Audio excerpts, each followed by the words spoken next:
Je la porte pour qu'elle puisse se faire soigner. Tu n'es pas trop fatigué? Si, je suis épuisée, ça fait 1 heure que je marche en la transportant. Où allez-vous? Je marche vers le camp d'Al-Bourej. Le journaliste décide alors de les emmener en voiture jusqu'au camp où elles continueront leur chemin sans se retourner. Probablement orphelines, ces 2 fillettes sont le symbole de la détresse que vivent les enfants gazaouis. Sur place, la situation s'aggrave de jour en jour. Ils tuent et bombardent des enfants innocents. C'est illégal. Nous ne sommes pas en sécurité. Certains enfants essayent de dormir pour ne pas avoir trop peur.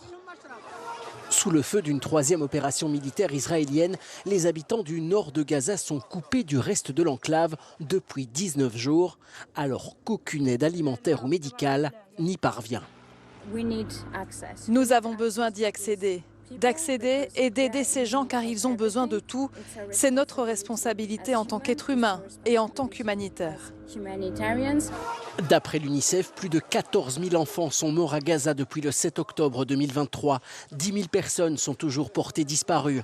Les autres, comme ces fillettes, sont des survivantes livrées à elles-mêmes. Et alors que le conflit se poursuit sur place, une question se pose aussi aujourd'hui. Y aura-t-il bientôt une pénurie de missiles d'intervention? Avec d'un côté la défense israélienne qui doit réagir face aux attaques de roquettes et de l'autre le front en Ukraine, l'industrie de l'armement aux États-Unis avoue commencer à avoir du mal à suivre au niveau de la cadence de production. Benjamin Samin, Thomas Kiné. C'est le système de défense antiaérien d'Israël le plus connu. Le dôme de fer est capable d'intercepter des roquettes et des missiles de courte portée.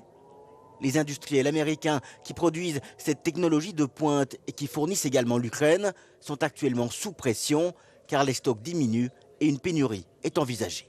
Les principales inquiétudes concernent notamment, les missiles, qu'il s'agisse des missiles balistiques ou des missiles de croisière. C'est une problématique en termes de production, en termes de lignes de production.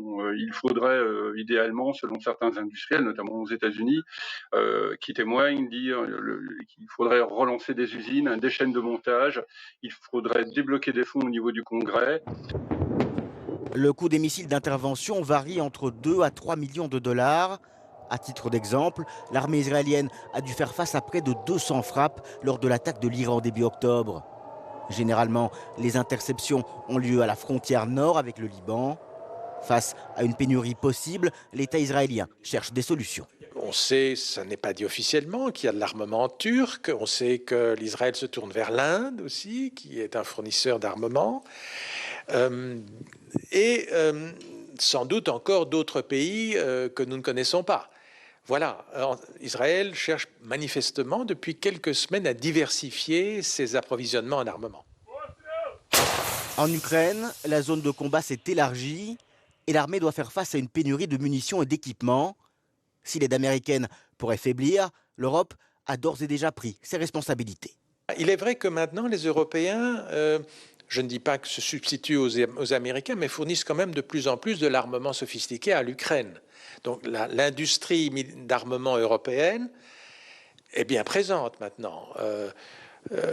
L'industrie américaine est solide, mais elle a aussi besoin d'armement pour l'armée américaine. Quel que soit le résultat des élections, la défense d'Israël restera une priorité pour les États-Unis. C'est beaucoup moins clair concernant l'aide militaire à l'Ukraine. 8 mois après son décès, l'autobiographie d'Alexeï Navalny sort aujourd'hui. Des mémoires posthumes de l'opposant russe qu'il a commencé à écrire clandestinement depuis sa prison.